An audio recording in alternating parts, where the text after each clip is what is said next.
So an alternative could be to just walk and keep speaking. So the people who understand me in English are going to think that I'm a little bit crazy. The ones that don't understand me are going to think that I'm even more crazy. Or this is going to give me time for thinking about that. So the idea is that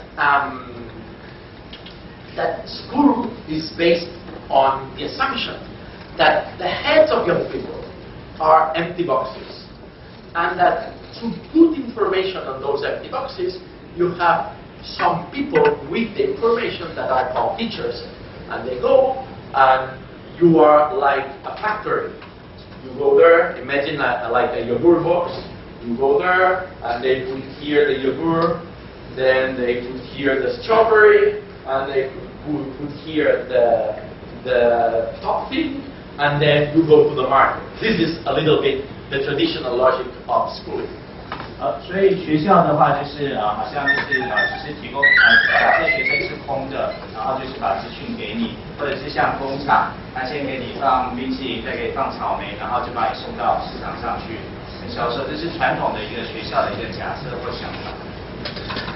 So the idea of self-education is precisely the opposite one. It's the idea that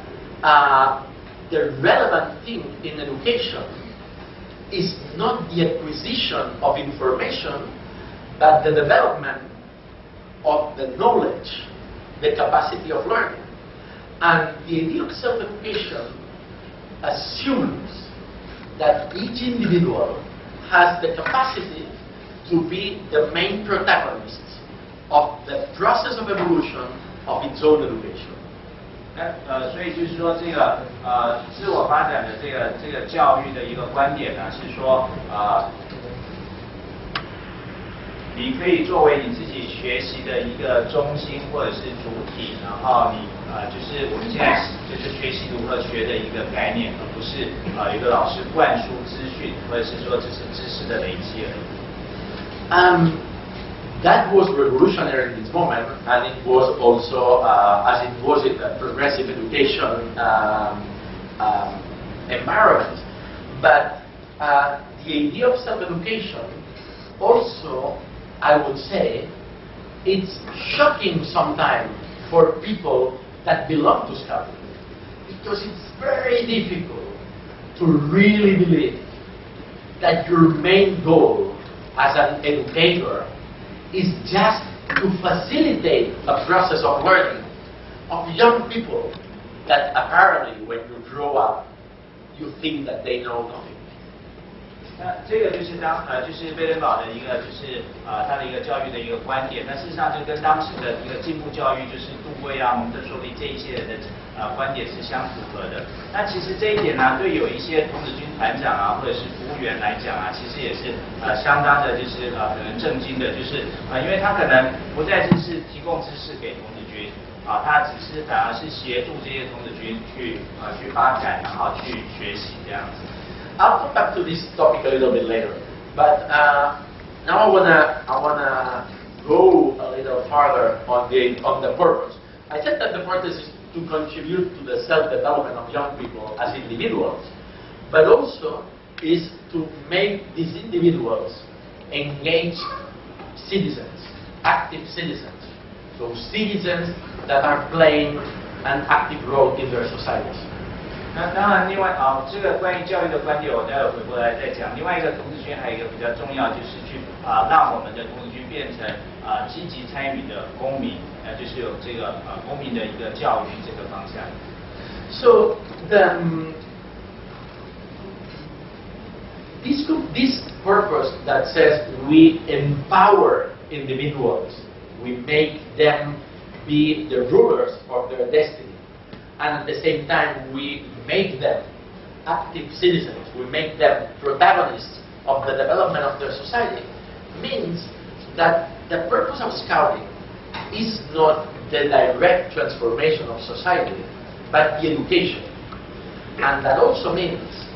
that the transformation of society is the indirect outcome, is what you get when you have individuals with critical thinking and capacity to decide how their society should be. 那也就是说，我们童子军呢，其实是在就是帮青少年真人不全一方面就是提供他学习成长的一个机会，另外他也就是积极参与的一个社会的一个公民。但是这边的话，他积极参与社会的这个公民并不是说我们直接去造成社会的进步或改变。童子军不是直接去改变社会，而是希望每一个人都成为健全有用的一个公民，他具有批判性的一个思考。然后再做一个间接的一个改变，就是说，如果每个人都是好人的话，社会就会变好，是这样的一个间接的一个观念。That also implies that the Scout Association should be very careful not to have a particular vision on how society should be, but it should give basic framework of values of coexistence, which are the values of Scouting, for each one of the individuals to grow their model of society.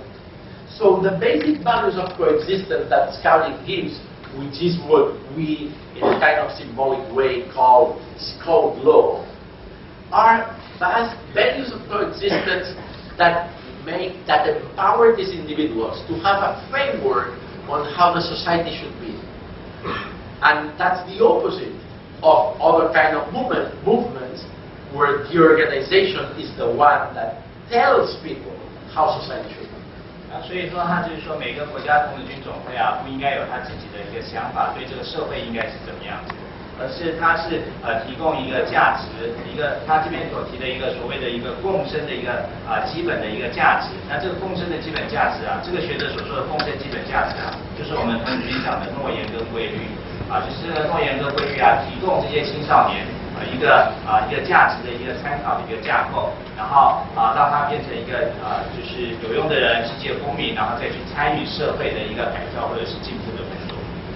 不像一些其他的团体，就是说，我宣称这个社会应该怎么样，所以我就是怎么样去做这样的一个工作，是不一样的思考模式跟做法。So that means that individuals that had been engaged in Scouting could be in Taiwan sympathizer of the Green Party or sympathizers to the Blue Party. 那也就是说，我们这个台湾的童军当然他可以就是根据他自己的判断，他去同情民进党，或者是去支持国民党这样子。They could be someone that believe that the Republic of China is a historical reference that must be maintained, and some others believing that Taiwan is the reference that should exist. 那当然也有童军可以是觉得，就是说中华民国就是代表我们过去的历史跟传统，我们必须要坚持，或者是说我们就改走台湾的路线。So someone could imagine that recycling must be not just encouraged, but making compulsory, even if this makes some companies to lose money. And some others could say environment is important, but not up to the point that we have to make companies to lose a lot of money transforming all the production of plastic into glass. 那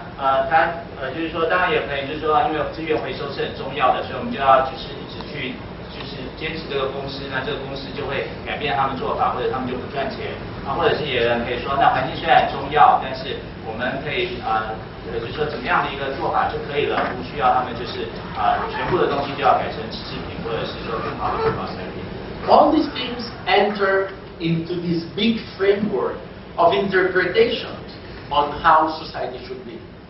那这也就是说，回到一个比较大的一个架构，然后大家去探讨它这个社会应该是怎么样的一个对话的一个情况。Now there is a red line. There is something that is a limit, and the limit is that these basic values of coexistence are inclusive values. So when someone tries to use a discriminational approach,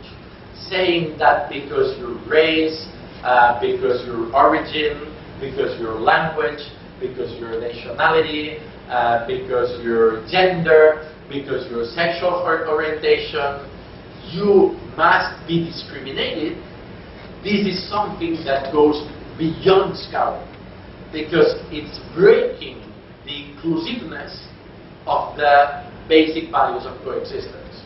那所以说，它现在我们就是说，童子军里头有一个非常基本的共生的这个价值，那这个架构，那这个应该是一种融合的、尊重的。也就是说，我们不会因为就是你有宗教、语言、国家的认同，或性别或者是性向的一些不同而对你有歧视或对你有这个排除。So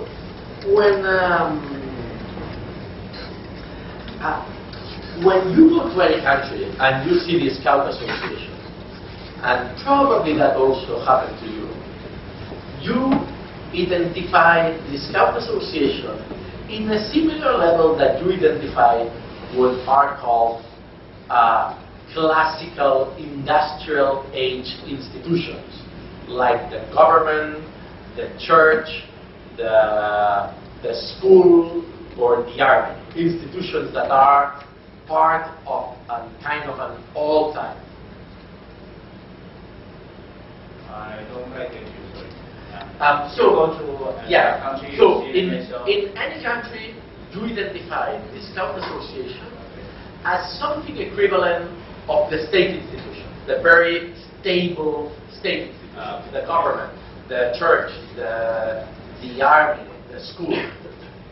OK， 所以有的时候你就是可能会发现有些国家的童子军总会啊，它可能是比较保守的或者是稳定的，就好像政府啊、军队啊或者是宗教团体，他们有些立场啊是不变的。So this is like this because Scouting traditionally, as organization, had been linked to, let's say, the institutions of status quo. Being an institution, being an organization focused on citizenship education, citizens are always related with the idea of what the state is. So in all countries, the first ones that are worried about citizenship education are the government, the school, the church, all the big classic institutions worried about how people behave in the public sphere. 那这个是不一定说就是normal， 也就是说正常的，就是说你可以就是说童子军这个组织啊，的确是会跟一些国家社会的一些机制啊，这些是一致的因为就是说在谈到这些国民的时候，通常也就是这些政府啊、学校啊、宗教的团体啊，会去关心他们的这个素质啊，或者是教育、公民教育的问题。Now, if you remember the reference to the beginning of Scouting, this Star Trek meeting, these people dressing and behaving as the book was explaining, this international spread. If you see all of that, if you remember all of that, you could realize that Scouting has actually a double nature. 也就是说，我们现在再回到头去看这个童子军刚成立的，我们刚才描述的这些童子军，好像这个新建民航机这些粉丝啊开始聚集啊等等啊，你会发现童子军组织的一个两元的一个性格。So one nature is the nature as organization. Scouting as organization had been traditionally linked to the status quo institutions, the institutions that want to perpetuate how society is today. 那就是一个就是在组织上面的这一个性格，就是童子军比较容易跟这个国家的一些就是比较稳定的我不能讲保守啦，就是说像这样的一个政府啊、教育啊、宗教的一个团体啊，是一样的，就是去倾向它一个组织的一个性格。But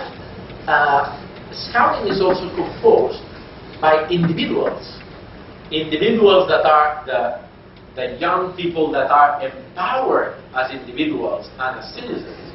and also Scout leaders that are people that devote freely their time to the movement. So you have a huge amount of people that are belonging to Scouting because they share the values of Scouting,